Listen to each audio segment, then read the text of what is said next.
Okay.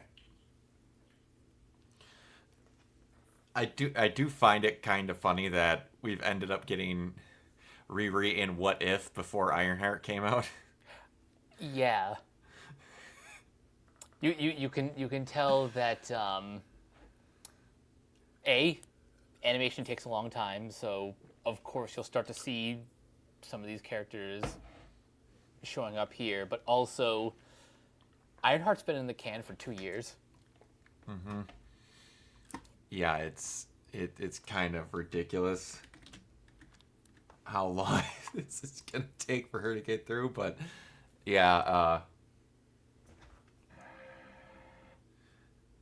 it's one of those things where with the reshuffling of all the projects and all that stuff moving forward, that all that will hopefully be handled in a better way so we can actually get this stuff in the order they originally intended it. So we have another grab bag of people.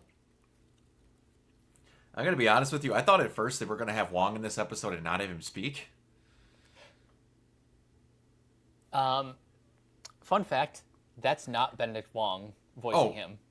I don't doubt that it wasn't him, but he was in like 7 scenes in the very upfront, and then every character in that scene but him talked.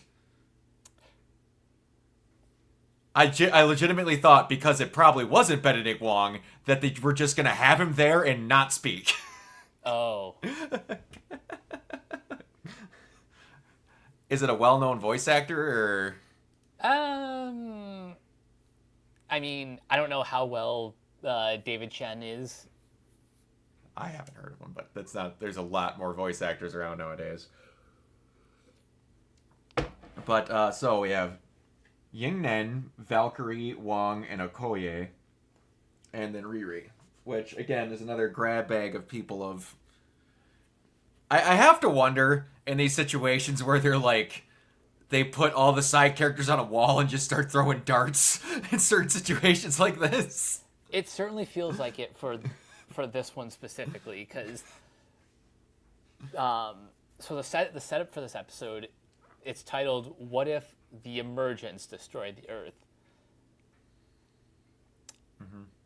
So you're kind of not given many options if you want a sort of like last hope, like a last hope resistance type of team. Yeah, and I'm loving the thought of the world still surviving and going on, and people like going about their 9 to 5s, like they show in certain parts of this, and like half the Earth is just gone, and it's just a splintered, cobbled together mess of gravitational pulls at this point.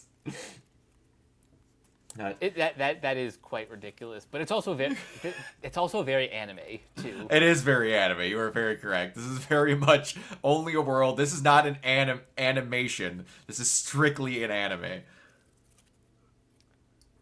Which, hey, Marvel, you should go back into trying one of those again. Those old X-Men and those animes you did way back, they looked cool. If you put some more like bank into the writing, as we talked about earlier with the mech show you should do, Right?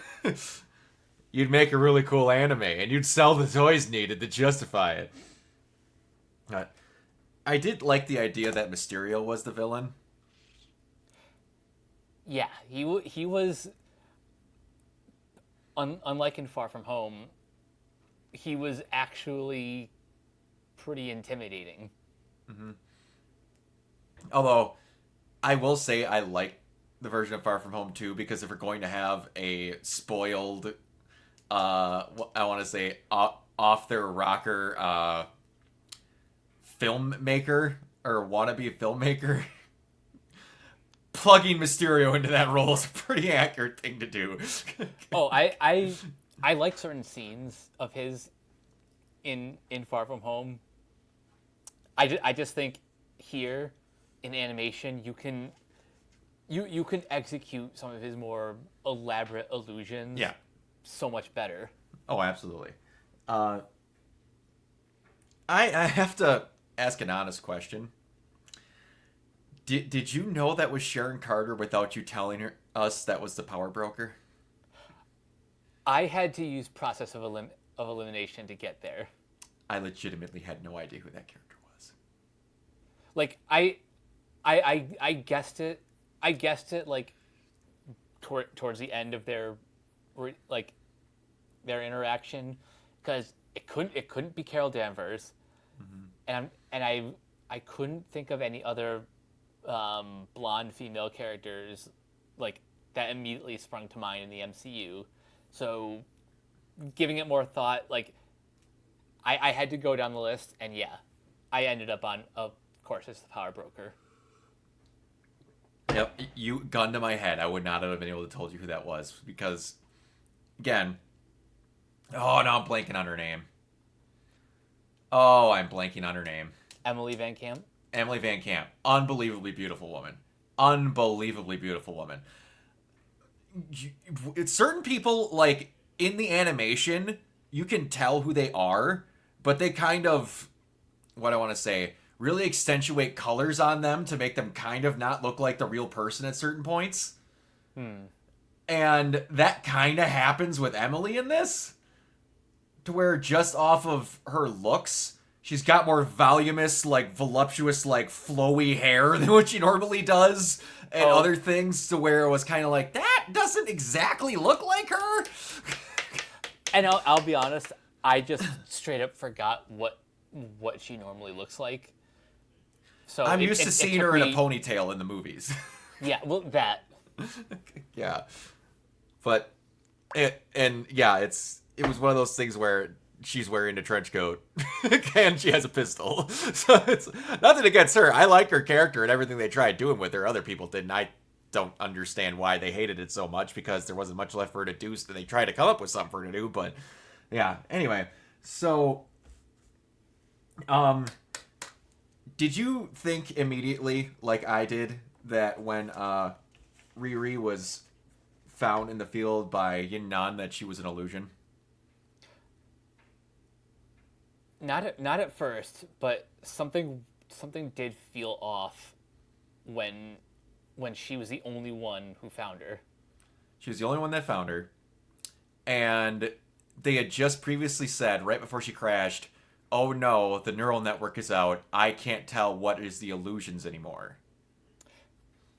And that so that was the giveaway. Yeah, and then the crash happens. You don't see the ship anywhere.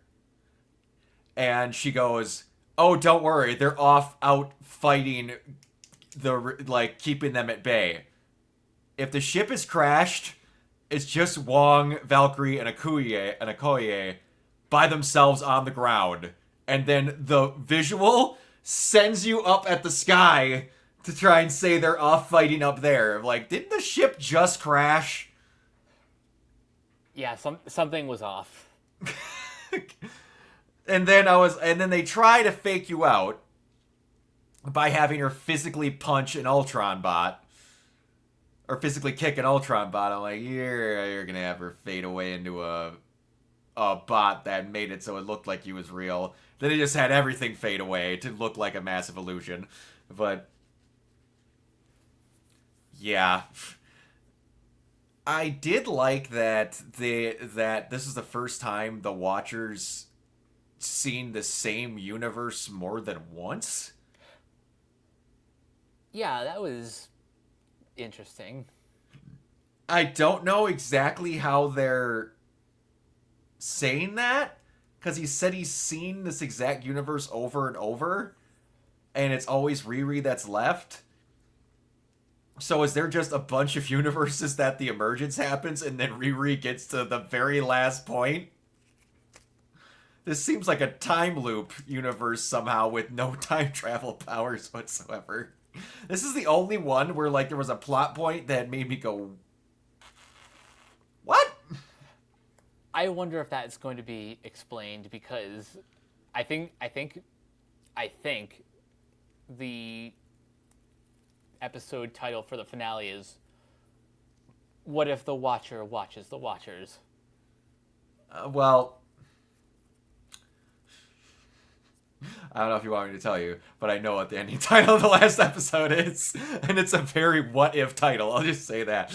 But Oh wait, I know it. I know what it is. We'll save that for when we get to it. yeah, but it was just so weird to me how this doesn't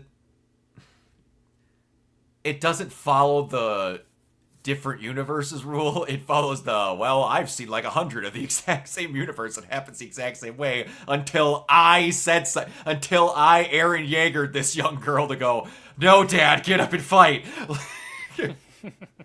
So I was just like, I'm trying to put together how that, like, hey, it's their last season, whatever they're gonna do, have some fun, do whatever. But that was one in the writing room where I think one of them went, what do you mean you've seen the same universe multiple times and it happens the same way? They're like, whatever. It does seem like one of those don't worry about it. Don't worry about kind it. of things. Yeah, it was cool. Again, of the I'm not going to spoil it because I don't believe Mike has watched Attack on Titan, but I'll just say there's a very big plot twist that Eren Yeager does something that is from the outside of realms of normal reality and just cheers on a person. But he very much got Eren Yeagered by the Watcher, and it was cool to see that, and again to see the Avengers logo be the big thing of hope in the shattered world and all that, and for how much better they can make their lives when their planet is in 8 pieces. But yeah, this is pretty good. It was cool, again, getting a grab bag of different characters, because it's kind of like, hey, man, Shang-Chi happened since then. So we got Shang-Chi, we got Yin-Nen.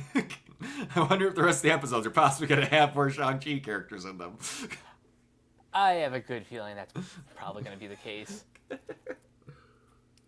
Like, see, so far it feels like this season is making better use of characters who were introduced in Phase 4 that we haven't really seen in a while. Mm-hmm. Even going back to the mech episode, I love seeing Oscar Isaac as Moon Knight, but like it's also the most random place to put him.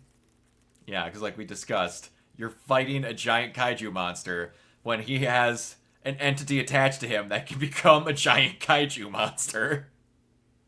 It is very, very odd, but hey, man, if you're gonna make a mech, I wouldn't mind you getting a Moon Knight one. It's a cool idea. Yeah, again, another strong episode. Like I said, this is the only one that had like a plot point that audibly made me go, what? But besides that, again, it was really good. This season is insanely strong, so yeah, I just can't wait for their comments to be how they wasted an entire episode on a character no one cares about. Just cool. I'm glad you spend your days being hateful. Thanks, because I know you're going to be there, commenter guy or gal, even if you're feeling spicy. But, all right, Mike, where can everybody find you?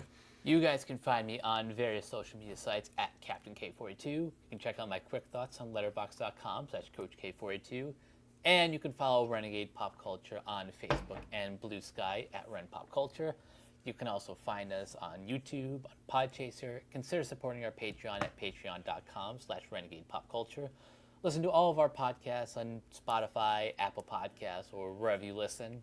And last but not least, everything can be found at renegadepopculture.com. Need an escape? So do we. Absolutely, and you can find me everywhere at Organoid Zero, mainly on Twitch and YouTube. But unless, also, if you're anything like cosplaying or going to conventions, then you can check out my Instagram where all of my cosplay stuff is, also at Organoid Zero. Until next time, we'll see you all later. Bye!